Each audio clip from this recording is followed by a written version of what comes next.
There'll be no darkness tonight. Lady, our love will shine night after night. Just put your trust in my heart and meet me in paradise.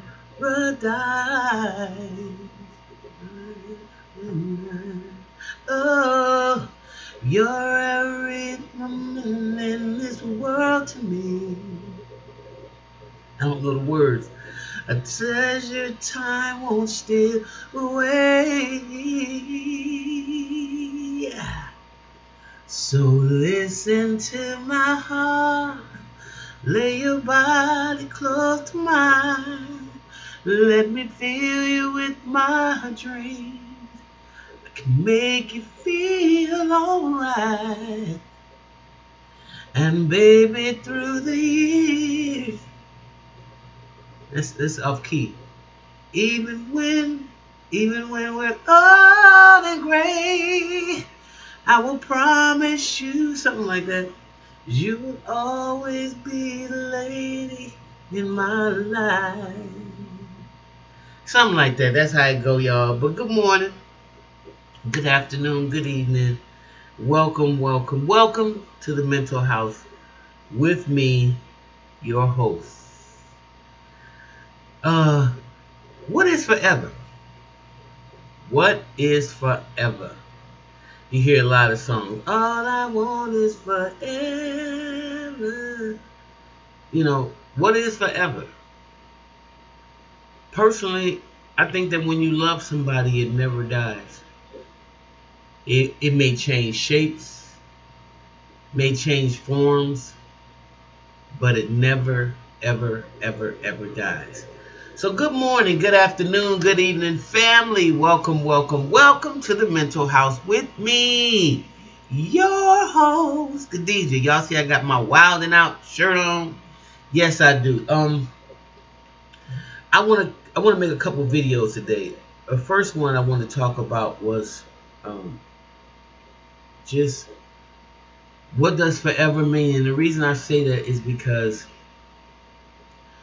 a lot of times we get into relationships to hide our own flaws, and we think another person, can make it better. In other words, we can take the focus off of our own behavior and then try to fix somebody else. But I contend that most of us are so fucked up that if you start dealing with your work, I would say at least 98, 99% of you is so screwed up that if you begin to work on your own issues and deal with what's going on inside of you, how you respond to certain things, there are a lot of y'all gonna find out you're not very healthy at all, and that you use relationships and as a shield or to protect you basically from going inside deeper and deeper and cleaning out those old wounds and disinfecting those crazy thoughts. Yeah, I've come to the conclusion, without putting certain people on blast, I just know that I've been dealing with a relationship demise from a friend of mine this week in general, and they're both going through withdrawals. They can't get along when they're together, and of course they can't live apart. And they've been in a relationship for 20 years, over 20 years actually, which makes it very difficult because you have all these extreme attachments. And I get it. I understand.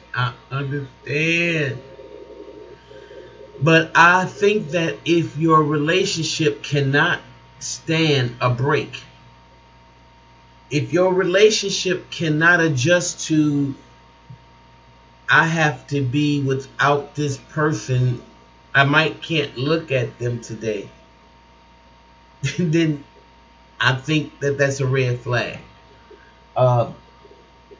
Because in my opinion, and I've said this before, I believe when you get married, just like it takes a license to drive a car and every few years you have to get your license renewed, or I think it should be the same thing in terms of your relationship.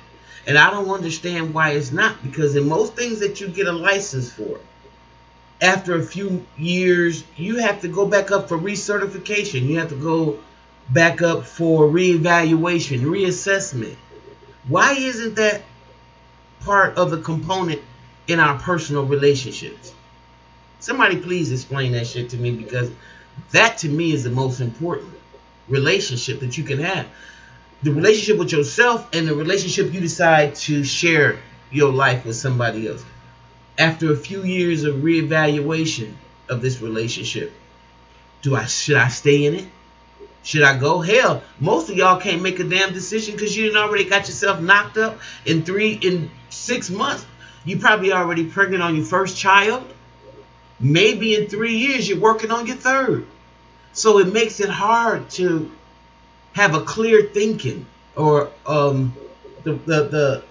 just to have the perspective of wholeness. You can't even do it because you got all these things in between that is stopping you from even being the best person you can be. And I'm gonna say this, and not, even though I know I'm probably preaching to the choir with my channel. If the longer you can wait to have a child, the baby, spend as much time with yourself, because you are important. You don't really need to share yourself with nobody. Love yourself to the fullest. Take yourself shopping. Take yourself to the beach, to the mall. Do all this by yourself. I don't care what your peer pressure says. I don't care what the peer pressure around you says. I don't care if all your friends got a baby and you feel like you might be inadequate because you don't have one. Don't even do it. Don't do it. Don't do it. 20 years later, you might be saying, damn, why did I get into this? This was my very first love. The very first person that I got in a relationship with. The very first person I was emotionally attached to. And I've had a baby by this person. I've started a family with this person. They're the only person that I've ever known.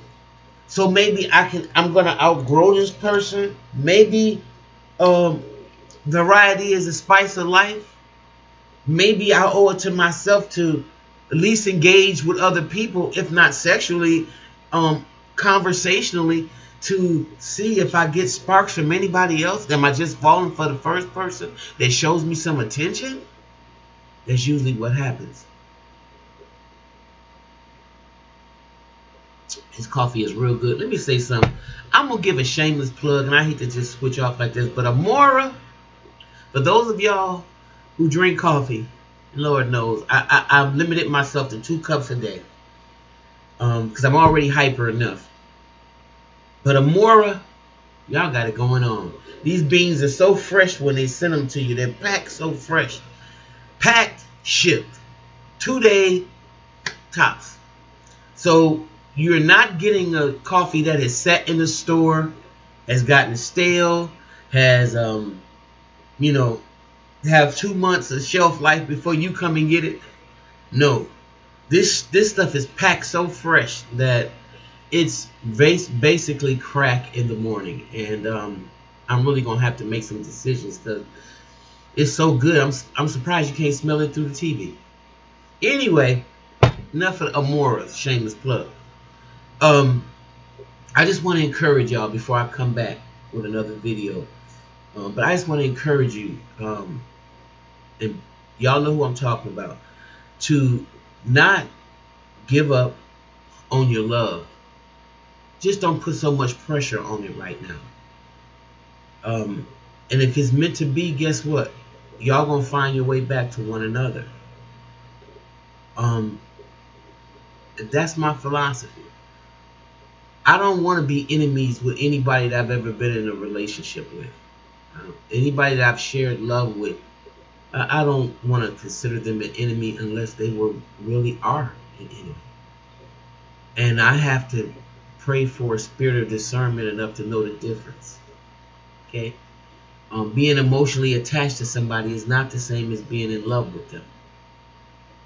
And I hear a lot of people saying love at first sight. It was love. Maybe it was infatuation at first sight.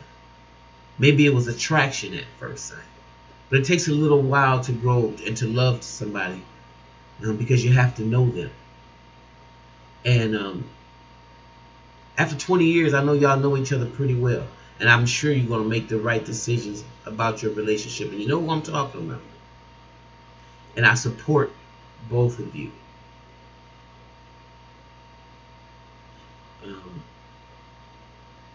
I'm not taking sides, but I support both of you in being the best you can be first. Okay? So, with that being said, I want to remain objective, and I want to send love and peace and blessings out to my family. Glad that you out there. I want to send a special shout out to Yanni today. One of the faithful listeners, faithful respondents, and I love the comments that y'all leave on the page. And thank you for responding and leaving the comments. So I'm going to be back a little later with another video, because it's important that I let y'all know the next phase for this channel. Okay? All right. All right. Go out and make it a wonderful day. Be blessed. And I'll see you next time right here in the Mental House. Bye-bye.